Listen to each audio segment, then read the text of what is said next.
Let's begin our bulletin in China, where the number of people who have died from the coronavirus has risen to 80.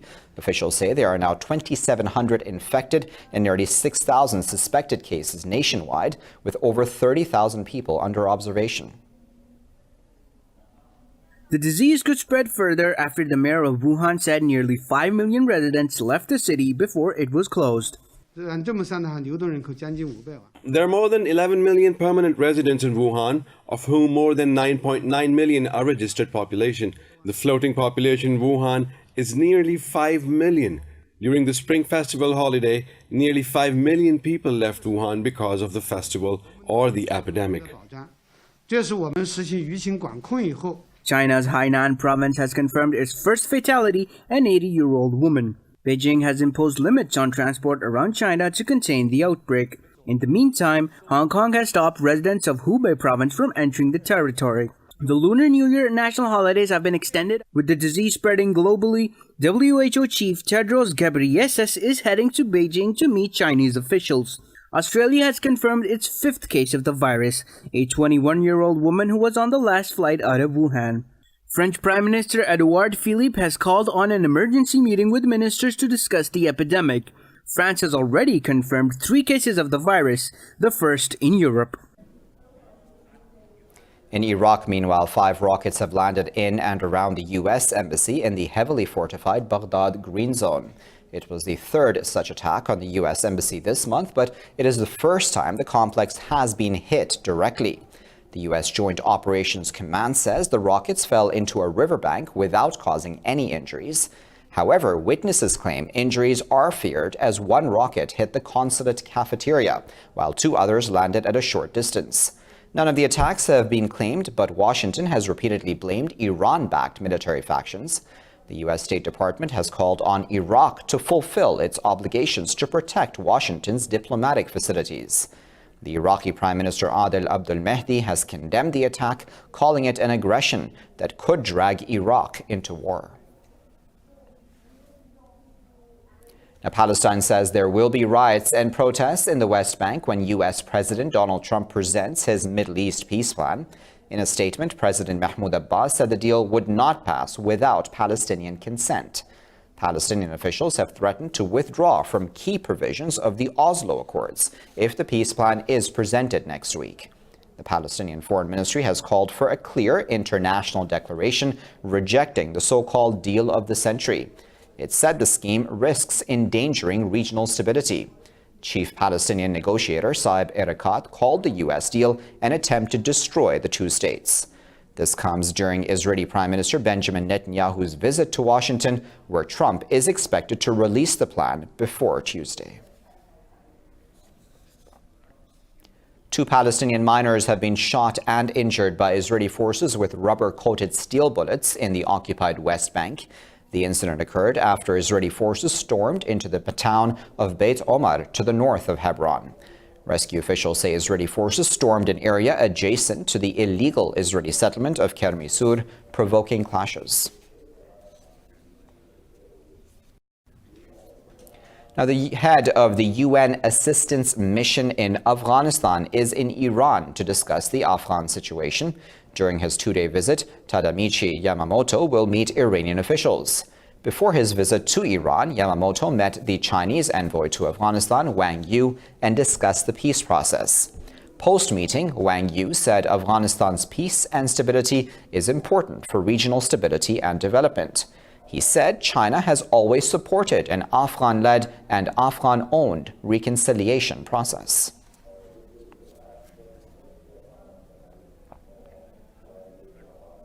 Seven million Indians have rejected the Indian government's discriminatory Citizenship Act by forming a human chain. The 620-kilometer-long chain was formed in the Indian state of Kerala. The state's ruling Left Democratic Front and civil society organized the demonstration, which was attended by activists and politicians. Meanwhile, inspired by the protesters of Delhi's Shaheen Bagh, women in large numbers took to the streets of Mumbai. The protests continued through the wee hours on Monday, with women raising slogans like "We all are one" and "Independence." The similar all-women sit-in continues in Lucknow despite threats of the use of force by Uttar Pradesh Chief Minister Yogi Adityanath. Well, in a related development, over 300 eminent personalities, including actor Nasiruddin Shah, have written an open letter against the new Citizenship Act. Other celebrities include Meera Nair, Ratna Pathak, Javed Jafri, vocalist T.M. Krishna, author Amitav Ghosh, and historian Romila Thapar.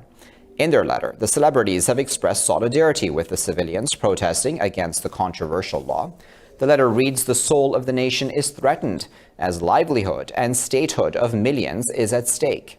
It says, despite the government's claim, the law does not appear to be benign legislation only meant to shelter the persecuted.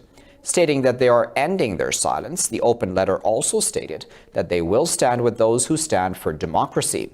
It also criticized police brutality on students at Jamia Millia Islamia and Aligarh Muslim University. In other news, Russia has reportedly concluded the delivery of a second S-400 missile system to China. Russia's military says the handover certificate was signed in China in December. It said the procurement consisted of 2 divisions of launch devices, radio location stations, and energy and service equipment. It said China also received 120 advanced anti-aircraft guided missiles. China received its first regimental S-400 set up in the spring of 2018. Now, the UN has called on the U.S. and Russia to extend the new Strategic Arms Reduction Treaty for 5 more years. The current arms control agreement between Washington and Moscow runs out on February the 5th next year. Under-Secretary General Izumu Nakamitsu says the 2 nuclear powers should preserve the New START deal in its original form. In late December, Foreign Minister Sergei Lavrov repeated Russia's willingness to extend the treaty without preconditions. The Trump administration, though, says there is still time to decide on whether to extend the pact. New START is the last remaining arms control agreement between the 2 states after the U.S. pulled out of the INF treaty last August. Italy's far-right leader Matteo Salvini has failed to overturn decades of leftist rule at an election in the northern region of Emilia-Romagna. With 98% of ballots counted, Democratic Party Governor Stefano Bonaccini is leading with 51.4% of the vote. Interior Ministry data shows the candidate of the right-wing League and its allies, Lucia Borgonzini, took 43.7%. The Democratic Party leader, Nicola Zangaretti, said Salvini has failed in his attempt to topple the government. Emilia-Romagna is the largest, most populous, and richest of Italy's red regions. Salvini's bloc did secure, though, a resounding victory in a separate regional election in the underdeveloped southern Calabria region.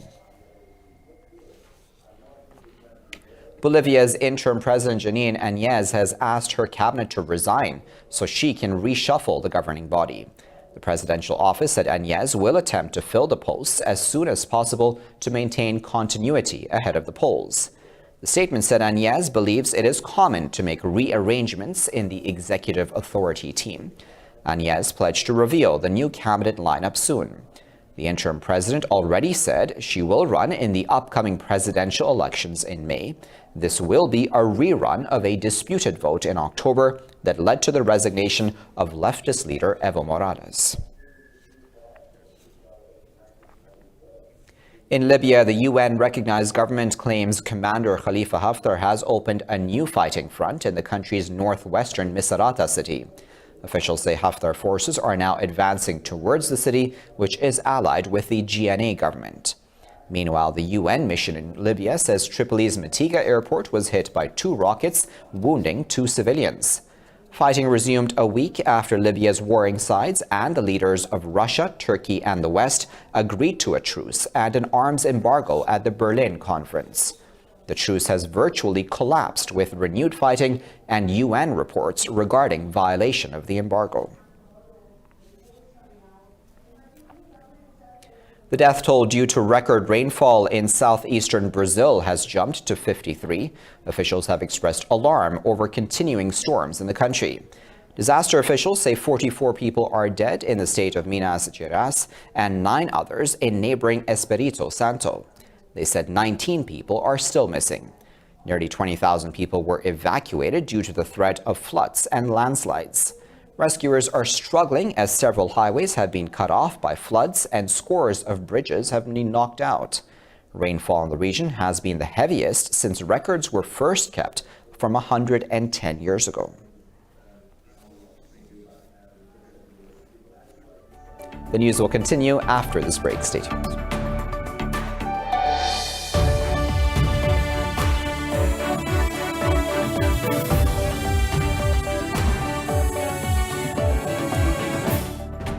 Welcome back. Britain's fishing industry suffered from the UK being late to join the European Union in the 1970s. Since then, though, fishermen have blamed the EU for the decline in their industry, claiming it gave foreign boats generous access to British waters. They hope, though, that Brexit will change that, but there are no guarantees. Dawn is still hours away when Davy and his crew set off from North Shields in northeast England. The lights of other fishing boats glint on the horizon, but there are far fewer than when Britain joined the EU in 1973. Davy blames Europe's fish-sharing quotas. Boats from the continent now take 6 times more from UK seas than British boats do from European waters.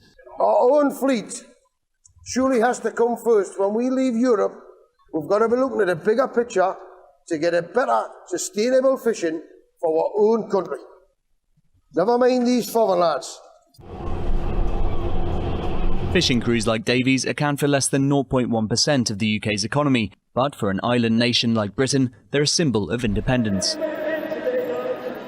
The trouble is, once again, we've been promised and promised, and at the last minute, they'll sell you down the river because they've got no spine, any of them. 25 the headings. Started 15. Most of these fish are exported to Europe, making some wholesalers worry that any trade dispute with the EU could be damaging. On a local level here in North Shields, probably 60% of that would go to the European markets predominantly. So without access into those markets, it would really hit the industry hard. The EU's trade chief has already suggested fish are up for grabs, saying fishing rights could be the price of British access to European financial markets. In a choice between this tiny industry and the vast city of London, Britain's politicians may sacrifice the economic minnow in a bid to steer the wider economy away from the rocks. On to France now, where researchers have recreated an accurate 3D print of an 18th century musical instrument at a music museum in Paris. Researchers say the replica will give musicians a chance to faithfully recreate the sounds and moods of the epoch. More now about this instrument in this report.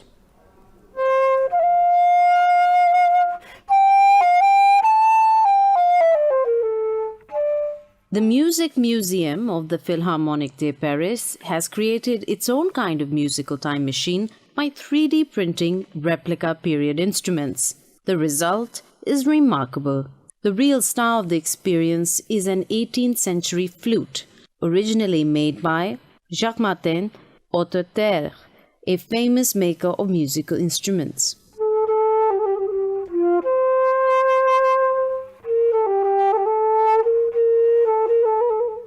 Project director Stefan Wiedelich says it is an extraordinary tool for recreating the past.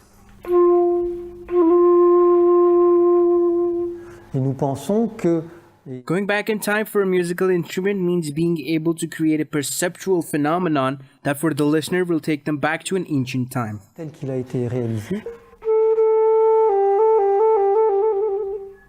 Before fabricating the flute, the Research and Restoration Center at the Museums of France put the original through an X-ray topography to identify its original properties.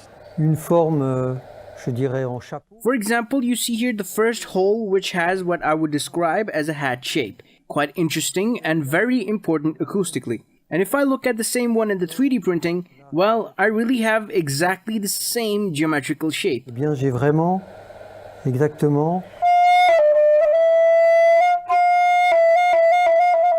Critics have pointed to the downside. The material being used to make the replica is not the original wood, but very modern plastic.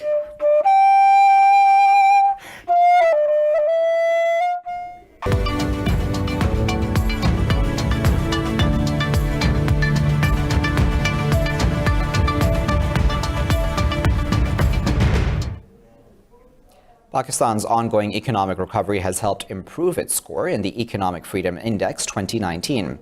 A report by the Washington-based Heritage Foundation says the country also scored higher in judicial effectiveness and property rights.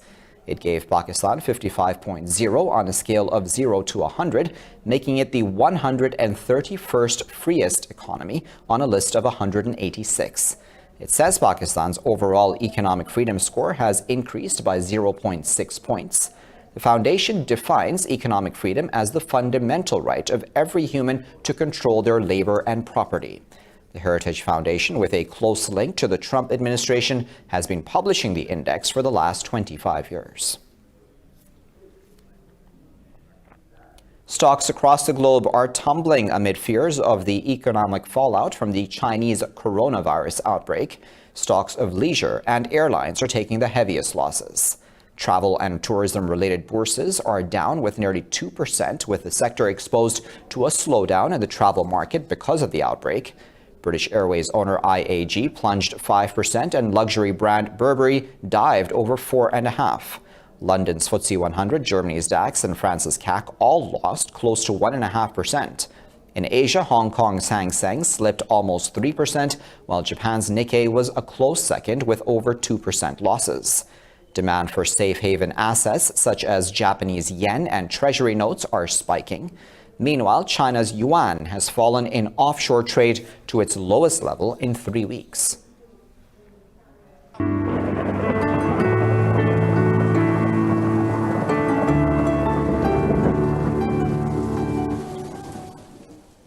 Time to find out what the weather is like around the world.